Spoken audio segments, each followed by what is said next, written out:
185 రోజు దేవుని యొక్క వాక్యాన్ని చదువుకుందాం. యెషయా గ్రంథము 21వ అధ్యాయము. సముద్ర తీరముననున్న అడవి దేశమును గూర్చిన దేవోక్తి. దక్షిణ దిక్కున సుడిగాలి విసరునట్లు అరణ్యము నుండి భీకర దేశము నుండి అది వచ్చుచున్నది. కఠినమైన వాటిని చూపుచున్న దర్శనము నాకు అనుగ్రహింపబడి ఉన్నది. మోసము చేయువారు మోసము చేయుదురు, దోచుకొనువారు దోచుకొందురు. ఏలాము బయలుదేరుము, మాద్య ముట్టడి వేయుము. వారి నిట్టూర్పు అంతయు మాన్పించుచున్నాను. కావున నా నడుము బహునొప్పిగానున్నది.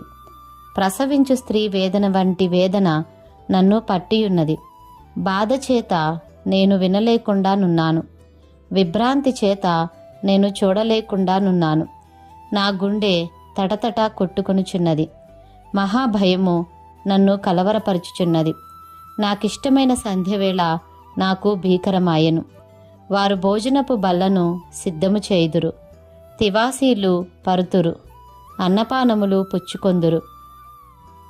అధిపతులారా, లేచి కేడెములకు చమురు రాయుడి. ప్రభు నాతో ఇట్లనెను, నీవు వెళ్ళి కావలివాని నియమింపుము. అతడు తనకు కనబడు దానిని తెలియజేయవలెను. జత జతలుగా వచ్చు రౌతులను, వరుసలుగా వచ్చు గాడిదలను, వరుసలుగా వచ్చు ఒంటెలును అతనికి కనబడగా అతడు బహు జాగ్రత్తగా చెవియొగ్గి నిదానించి చూచును. సింహము గర్జించునట్టు కేకలు వేసి, నా ఏలినవాడా, పగటివేళ నేను నిత్యమును కావలి బురుజు మీద నిలుచుచున్నాను. రాత్రి అంతయు కావలి కాయుచున్నాను. ఇదిగో జత జతలుగా రౌతుల దండు వచ్చుచున్నది అని చెప్పెను.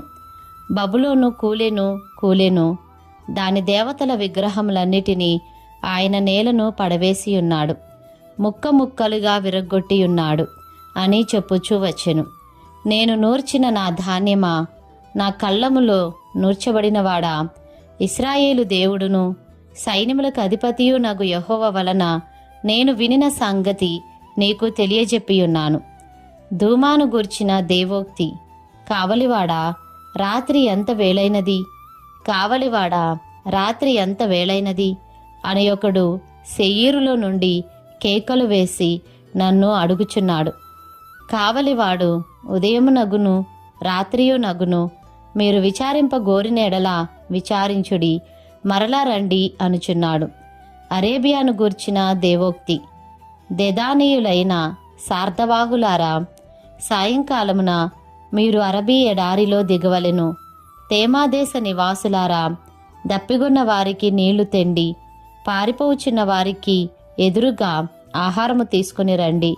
ఖడ్గభయము చేతను, దూసిన ఖడ్గభయము చేతను, ఎక్కుపెట్టబడిన ధనుస్సుల భయము చేతను, క్రూర యుద్ధ భయము చేతను వారు పారిపోవుచున్నారు. ప్రభు నాకిలాగు సెలవిచ్చియున్నాడు, కూలివారు ఎంచునట్లుగా ఒక ఏడాదిలోగానే కేదారు ప్రభావమంతయు నశించిపోవును. కేదారీయుల బలాఢ్యుల విలుకాండ్లలో శేషించువారు కొద్దివారగుదురు. ఈలాగు జరుగునని ఇశ్రాయేలు దేవుడైన యెహోవా సెలవిచ్చియున్నాడు. యెషయా గ్రంథము 22వ అధ్యాయము.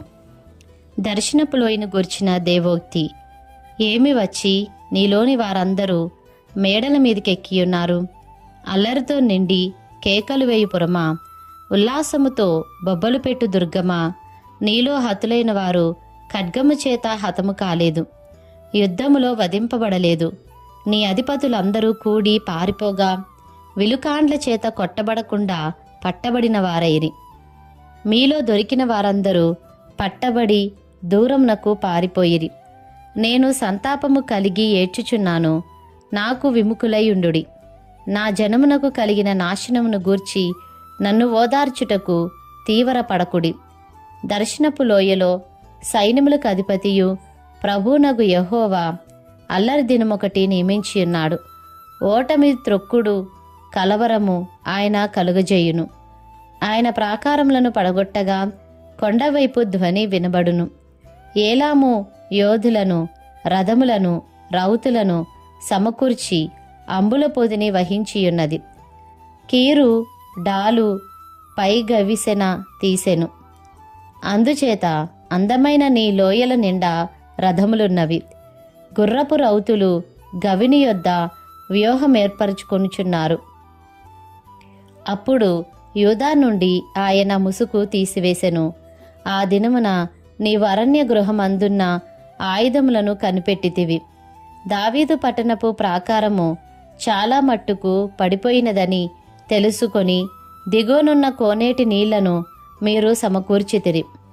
యెరూషలేము ఎండ్లను లెక్కపెట్టి ప్రాకారమును గట్టి చేయుటకు ఇండ్లను పడగొట్టితిరి. పాత కోనేటి నీళ్లు నిలుచుటకు ఆ రెండు గోడల మధ్యను చెరువు కట్టితిరి. అయినను దాని చేయించిన వాని వైపు మీరు చూచిన వారు కారు.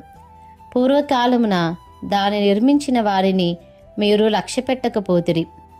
ఆ దినమున ఏడ్చుటకును అంగలార్చుటకును తల బోడి చేసుకొనుటకును గోనెపట్టా కట్టుకొనుటకును సైన్యములకు అధిపతియు ప్రభువునగు యెహోవా మిమ్మును పిలువగా, రేపు చచ్చిపోదము గనుక తిందము త్రాగుదము అని చెప్పి ఎడ్లను వధించుచు గొర్రెలను కోయిచు మాంసము తినుచు ద్రాక్షారసము త్రాగుచు మీరు సంతోషించి ఉత్సహించుదురు. కాగా ప్రభువును సైన్యములకు అధిపతియునగు యెహోవా నాకు ప్రత్యక్షుడై నాకు వినబడునట్లు ఇట్లనుచున్నాడు, మీరు మరణము కాకుండా ఈ మీ దోషమునకు ప్రాయశ్చిత్తము కలుగదని ప్రభువును సైన్యములకు అధిపతియునగు యెహోవా ప్రమాణపూర్వకంగా సెలవిచ్చుచున్నాడు. ప్రభువును సైన్యములకు అధిపతియునగు యెహోవా ఈలాగు సెలవిచ్చుచున్నాడు, గృహ నిర్వాహకుడైన షెబ్నా అను ఈ విచారణకర్త యొద్దకు పోయి అతనితో ఇట్లనుము, ఇక్కడ నీకేమి పని? ఇక్కడ నీకెవరున్నారు? నీవిక్కడ సమాధిని తొలిపించుకొననేలా? ఎత్తైన స్థలమున సమాధిని తొలిపించుకొనుచున్నాడు, శిలలో తనకు నివాసము తొలిపించుకొనుచున్నాడు. ఇదిగో బలాఢ్యుడొకని విసరివేయునట్లు యెహోవా నిన్ను వడిగా విసరివేయును.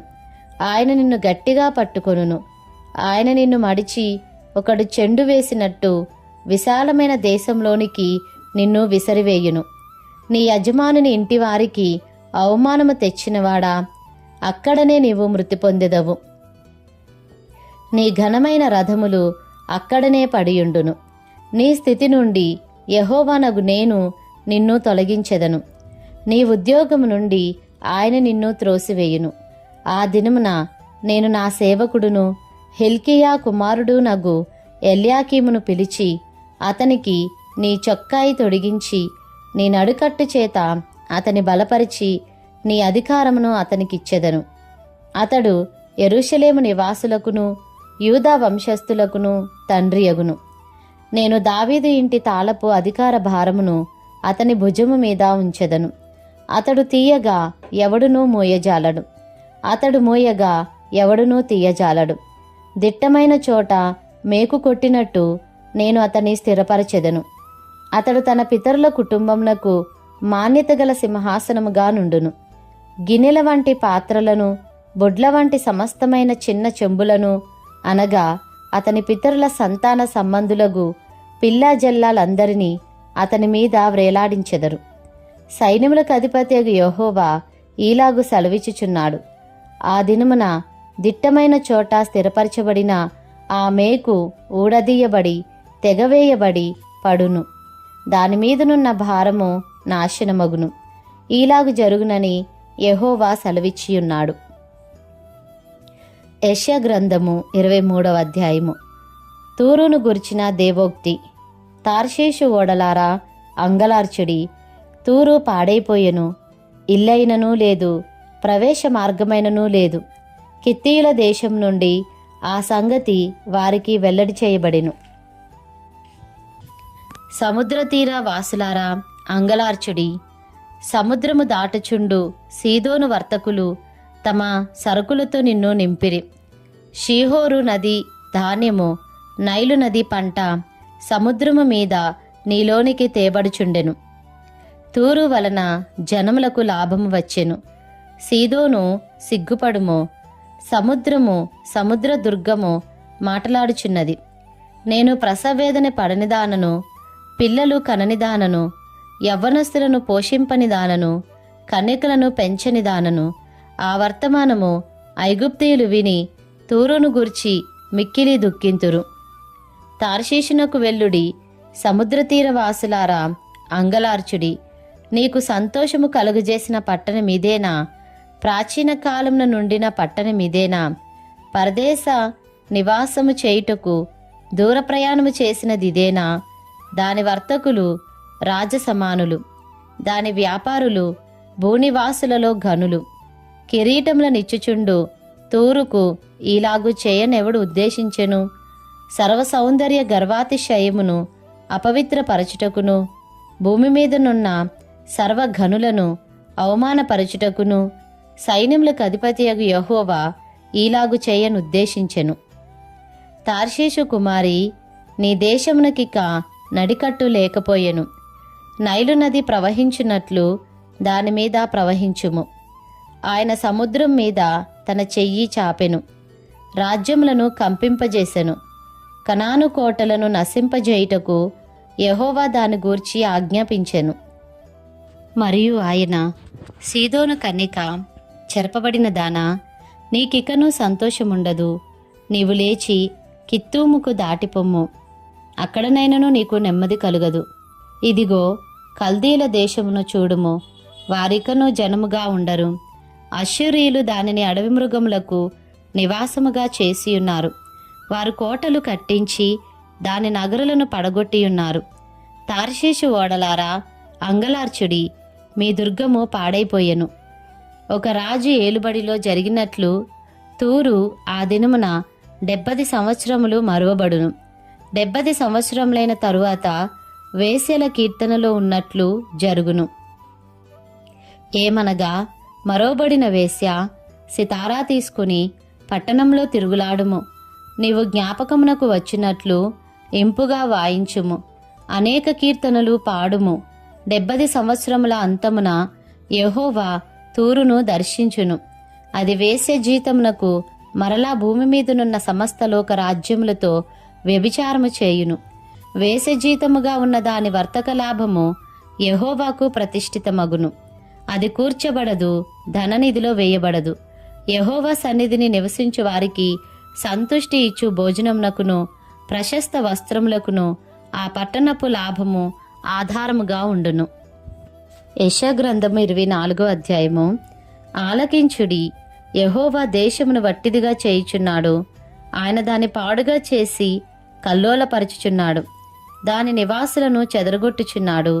ప్రజలకు కలిగినట్టు యాజకులకు కలుగును, దాసులకు కలిగినట్లు యజమానులకు కలుగును, దాసీలకు కలిగినట్లు వారి యజమానురాండ్రకు కలుగును, కొనువారికి కలిగినట్లు అమ్మవారికి కలుగును, అప్పిచ్చువారికి కలిగినట్లు అప్పు పుచ్చుకుని వారికి కలుగును, వడ్డీకిచ్చువారికి కలిగినట్లు వడ్డీకి తీసుకుని వారికి కలుగును. దేశము కేవలము వట్టిదిగా చేయబడును, అది కేవలము కొల్లసొమ్మగును. ఈ యెహోవా ఈలాగు సెలవిచ్చియున్నాడు. దేశము వ్యాకులము చేత వాడిపోవుచున్నది, లోకము దుఃఖము చేత క్షీణించిపోవుచున్నది. భూజనులలో గొప్పవారు క్షీణించిపోవుచున్నారు. లోక నివాసులు ధర్మశాసనములను అతిక్రమించియున్నారు. కట్టడను మార్చి నిత్య నిబంధనను మీరియున్నారు. దాని నివాసుల చేత లోకము అపవిత్రమాయెను. శాపము దేశమును నాశనము చేయుచున్నది. దాని నివాసులు శిక్షకు పాత్రులైరి. దేశ నివాసులు కాలిపోయిరి. శేషించిన మనుషులు కొద్దిగానే ఉన్నారు.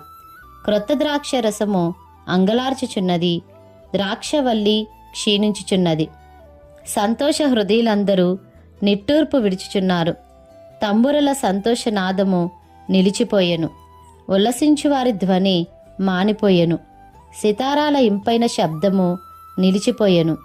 పాటలు పాడుచు మనుషులు ద్రాక్షరసము త్రాగరు. పానము చేయువారికి మద్యము చేదాయను. నిరాకారమైన పట్టణము నిర్మూలము చేయబడెను. ఎవడనూ ప్రవేశింపకుండా ప్రతి ఇల్లు మూయబడి ఉన్నది. ద్రాక్షారసము లేదని పొలములలో జనులు కేకలు వేయుచున్నారు. సంతోషమంతయు అస్తమించెను. దేశములో ఆనందము లేదు. పట్టణములో పాడు మాత్రము శేషించెను. గుమ్మములు విరగ్గొట్టబడెను. ఒలీవ చెట్టును దులుపునప్పుడును, ద్రాక్ష ఫలముల కోత తీరిన తర్వాత పరిగె పండ్లను ఏరుకున్నప్పుడును జరుగునట్లుగా భూమి మధ్య జనములలో జరుగును. శేషించిన వారు బిగ్గరగా ఉత్సాహధ్వని చేయుదురు. యెహోవా మహాత్యమును బట్టి సముద్ర తీరమునున్నవారు కేకలు వేయుదురు. అందును బట్టి తూర్పు దిశనున్నవారలారా, యెహోవాను గనపరచుడి. సముద్రద్వీప వాసులారా, ఇశ్రాయేలు దేవుడైన యెహోవా నామమును ఘనపరచుడి. నీతిమంతునికి స్తోత్రమని భూదిగంతము నుండి సంగీతములు మనకు వినబడెను. అప్పుడు నేను, అయ్యో నాకు శ్రమ, నేను చెడిపోతిని, మోసము చేయువారు మోసము చేయుదురు, మోసము చేయువారు బహుగా మోసము చేయుదురు. భూనివాసి, నీ మీదికి భయము వచ్చెను, గుంటయు ఉరియు నీకు తటస్థించెను. తూములు పైకి తీయబడి ఉన్నవి, భూమి పునాదులు కంపించుచున్నవి. భూమి బొత్తిగా బద్దలైపోవుచున్నది, భూమి కేవలము తునకలైపోవుచున్నది. భూమి బహుగా దద్దరిల్లుచున్నది, భూమి మత్తుని వలె కేవలము తూలుచున్నది. పాకవలే ఇటూ అటూ ఊగుచున్నది, దాని అపరాధము దాని మీద భారముగా ఉన్నది, అది పడి ఇకను లేవదు. భయంకరమైన వర్తమానము విని పారిపోవాడు గుంటలో పడును, గుంటను తప్పించుకునివాడు ఉరిలో చిక్కును. ఆ దినమున యెహోవా ఉన్నత స్థలమందున్న ఉన్నత స్థల సమూహమును, భూమి మీదునున్న భూరాజులను దండించును. చెరపట్టబడిన వారు గోతిలో చేర్చబడినట్లుగా వారు చేర్చబడి చెరసాలలో వేయబడుదురు. బహుదినములైన తరువాత వారు దర్శింపబడుదురు. చంద్రుడు వెలవెలబోవును, సూర్యుని ముఖము మారును. సైన్యములకు అధిపతి యెహోవా సియోను కొండ మీదను యెరూషలేములోను రాజగును. పెద్దల ఎదుట ఆయన ప్రభావము కనబడును.